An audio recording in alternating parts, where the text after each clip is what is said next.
ETF index mutual funds నేర్చుకుని stock మార్కెట్లో రాణించాలనుకుంటున్నారా? వెంటనే ఈ నెంబర్కి కాల్ చేయండి.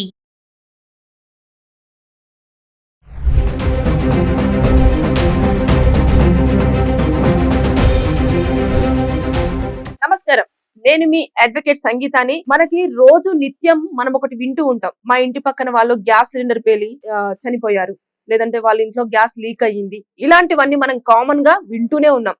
దీనిపైన ఎన్ని అవేర్నెస్ ప్రోగ్రామ్స్ చేసినా, అలాగే గ్యాస్ ని ఇలా యూజ్ చేయండి అని చెప్పేసి చాలా ఛానల్స్ వాళ్ళు కూడా వీడియో చేసినప్పటికీ కూడా ఎందుకో ఎక్కువగా దాన్ని సీరియస్ తీసుకోవట్లేదు. ఎప్పుడైతే ఒక గ్యాస్ సిలిండర్ ఏజెన్సీ వాళ్ళు ఉంటారో వారు మనకు సిలిండర్ డెలివరీ చేసేటప్పుడు ఒక డెలివరీ బాయ్ ని పంపిస్తారు. అప్పుడు పంపించినప్పుడు అతను ఏం చేస్తాడు, ఆ వాల్ ఒకటి చెక్ చేస్తాడు గ్యాస్ లీక్ అవుతుందా లేదా అనేది. కానీ ఒకటి గ్యాస్ సిలిండర్ మీద మనకు కొన్ని నెంబర్స్ అలాగే కొన్ని లెటర్స్ ఉంటాయి. అవన్నింటినీ కూడా మనం చూసుకోవాలి. దానికి ఒక్కొక్క దానికి ఒక్కొక్కటి, అంటే ఏ మంత్ వరకు వాడాలి, ఏ ఇయర్ వరకు వాడాలి అని చెప్పేసి ప్రతిదీ దాని మీద రాసి ఉంటుంది. అదొకటి అబ్జర్వ్ చేయాలి. ఒకటి. రెండోది, ఎప్పుడైతే రెగ్యులేటర్ ఉంటుందో ఆ రెగ్యులేటర్ ని మనము గ్యాస్ ఎప్పుడైతే యూజ్ చేసుకోవడం అయిపోతుందో, మన వంట అంత క్లియర్ అయిపోయిన తర్వాత దాన్ని ఆఫ్ చేయాలి.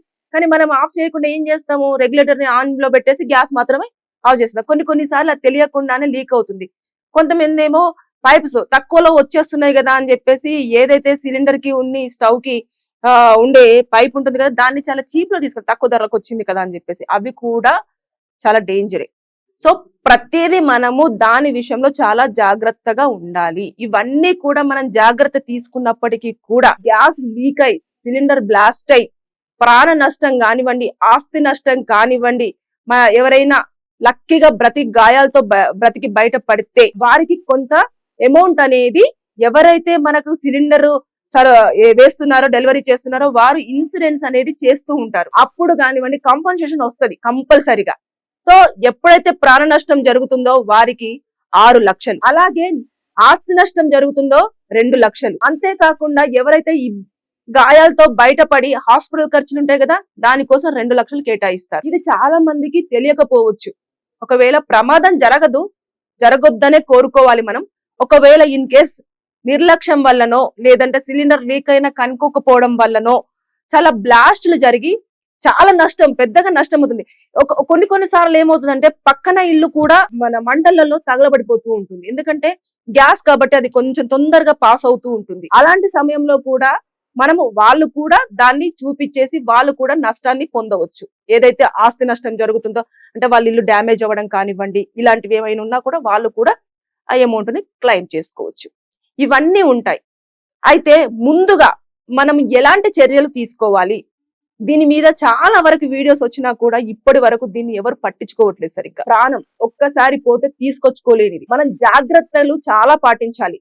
పాటించినప్పటికీ టైం బాలేకనో లేకపోతే ఇంకేదన్నా బాలేదో మనకు జరగకూడదు జరిగినప్పటికీ ఫస్ట్ ఎలాంటి స్టెప్స్ తీసుకోవాలంటే ముందుగా FIR ఫైల్ చేయాలి. మాకు ఇలా గ్యాస్ సిలిండర్ పేలి ఇక్కడ ఇబ్బంది జరిగింది అని. అంతేకాకుండా CCTV ఫుటేజ్, ఫోటోస్, ఏమైతే నష్టం జరిగిందో అవన్నీ కూడా ఫోటోస్, అన్ని ఆధారాలు, ఒకవేళ గాయపడిన వారు ఎవరైనా ఉంటే వారికి సంబంధించిన మెడికల్ రిపోర్ట్, ఒకవేళ ఎవరైనా ప్రాణాలు వదిలితే ఆ విషయంలో డెత్ సర్టిఫికేట్, ఇలాంటివన్నీ తీసుకోవాలి. ఇది HP కానివ్వండి, భారత్ కానివ్వండి, ఇండియన్ కానివ్వండి, ఏ గ్యాస్ సిలిండర్స్ వేసుకున్నప్పటికీ కూడా నేను చెప్పేవన్నీ కూడా వాటికి అప్లికేబుల్ అవుతా ఉంటాయి. సో మీరు ఇమీడియట్ గా ఏదైతే మీరు వేపించుకుంటున్నారో, HP అయితే HP, భారత్ అయితే భారత్, ఇండియన్ అయితే ఇండియన్, వాటికి ఒక ఫామ్ ఉంటుంది. ఆ ఫామ్ ని ఫిల్అప్ చేసి మనం వారికి పంపించాల్సి ఉంటుంది. అందులో డీటెయిల్స్ అని చేయాలి. అంటే మేము ఇంతమంది ఉండేవాళ్ళం, ఇలా జరిగింది, ఇది విషయం ఈ తేదీన జరిగింది, ఇలా ప్రతి ఒక్క ఇన్ఫర్మేషన్ కూడా అందులో మెన్షన్ చేసేసి దాన్ని ఫామ్ ని వాళ్ళకి పంపించాలి. అలాగే కన్జ్యూమర్ ఫోరం ఉంటుందో, కన్జ్యూమర్ ఫోరం లో కూడా మనము ఇంటిమేషన్ ఇవ్వాల్సి ఉంటుంది. ఇవన్నీ చర్యలు తీసుకున్న తర్వాత మీకు అనేది ఎప్పుడైతే నేను చెప్పానో అవన్నీ కూడా వర్తిస్తాయి. మీకు నష్టపరిహారం అనేది రావడం జరుగుతుంది. కానీ ముఖ్యంగా ఫస్ట్ మనము ఎప్పుడైతే గ్యాస్ లీక్ అవుతుందా లేదంటే మనకు కొంచెం స్మెల్ రాగానే ఎట్టి పరిస్థితుల్లో కూడా దాన్ని చెక్ చేయాలి. ఫస్ట్ చెక్ చేసేసి ఒకవేళ అక్కడ మంటలు వచ్చాయనుకోండి, ఒక తడిగుడ్డ తీసుకొచ్చేసి ఆ సిలిండర్ పక్కన ఇలా చుట్టేసామనుకోండి ఆగిపోతాయి. ఈ కొన్ని ప్రికాషన్స్ తీసుకోండి. ఇట్లా బ్లాస్ట్ అయ్యి ప్రాణ నష్టం జరిగి ఇవన్నీ జరిగేంత వరకు మీరు అసలు పట్టించుకోకుండానే ఉంటున్నారు. చాలా వరకు మనకి నష్టపరిహారాలు వస్తాయి, సెక్షన్స్ ఉంటాయి, కేసులు ఫైల్ చేయొచ్చు.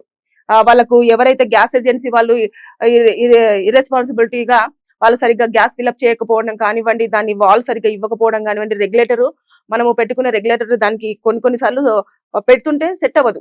అలాంటప్పుడైనా సరే వెంటనే వాళ్ళకి కాల్ చేసి ఇది సరిగ్గా లేదు మాకు మార్చండి అని చెప్పేసి చెప్పాలి. అని చెప్పకుండా అడ్జస్ట్ అయిపోతూ ఉంటారు. అడ్జస్ట్ అవ్వడం వల్ల మనకు జరగరాంది జరుగుతుంది. సో గ్యాస్ ని ఎప్పుడు కూడా చాలా కేర్ఫుల్ గా, అదంటే మనము నిప్పుతోటి ఆడుకుంటున్నట్టే దాన్ని చూస్తుంటే. చిన్న మంట వచ్చేసి అసలు మొత్తము బ్లాస్ట్ అయిపోతుంది. మొత్తం మన చుట్టూ ఎంతవరకు గ్యాస్ స్ప్రెడ్ అవుతుందో అంతవరకు బ్లాస్ట్ అనేది జరిగిపోతుంది ఇమీడియట్ గా. చాలా పెద్ద బ్లాస్ట్ అయిపోతుంది. ఇంకా మనము దాన్ని మనందరం మర్చిపోతున్నారు. కేర్ఫుల్ గా చూసేసుకోండి. మనకు శిక్షలు ఉంటాయి. వాళ్ళకి ఎవరైతే వాళ్ళు సరైన చర్యలు తీసుకోకుండా, ఇలాంటివన్నీ చూడకుండా, వాళ్ళు ఎక్స్పైరీ డేట్ చూడకుండా, తర్వాత ఇలాంటివన్నీ ఏ మంత్ వరకు యూజ్ చేయాలి, ఏ ఇయర్ వరకు యూజ్ చేయాలి అనేది దాని మీద రాసి ఉంటుంది. ఒకవేళ ఎక్స్పైర్ అయిన వాటిని కూడా మనకు ఫార్వర్డ్ చేసిన కేసులు ఫైల్ చేయొచ్చు. ఐపీసీ ఇండియన్ పీనల్ కోడ్ కింద కేసులు ఫైల్ చేయొచ్చు. సెక్షన్ 336, 337, 338 కింద వాళ్ళ పైన కేసులు ఫైల్ చేసామనుకో వాళ్ళకు 6 నెలల జైలు శిక్ష పడుతుంది. అలాగే జరిమానా కూడా విధించడం జరుగుతుంది. అయితే అది ఎలా అంటే మనం ఇవన్నీ జరిగిన ఉంటాయి కదా, గాయాలైనా, ప్రాణ నష్టం జరిగిన, ఆస్తి నష్టం జరిగిన, ఇవన్నీ కూడా ఉంటాయి కదా, వీటిపైన మనము బేస్ చేసేసుకొని వాళ్ళ మీద కేసులు ఫైల్ చేయాలి.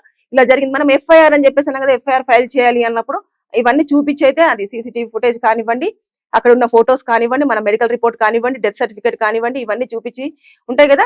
ఇలా ఎలాగో అక్కడ చనిపోయిన వ్యక్తిని చూస్తారు. దాని తర్వాత నెక్స్ట్ మనకు ఆధారాలు ఎప్పుడైతే కోర్టులో సబ్మిట్ చేయాల్సి ఉంటుందో ఇవన్నీ కూడా మనం పెట్టేసుకొని ఆధారాలు ఇస్తే వాళ్ళకు పనిష్మెంట్ ఉండే ఛాన్సెస్ ఉంటుంది.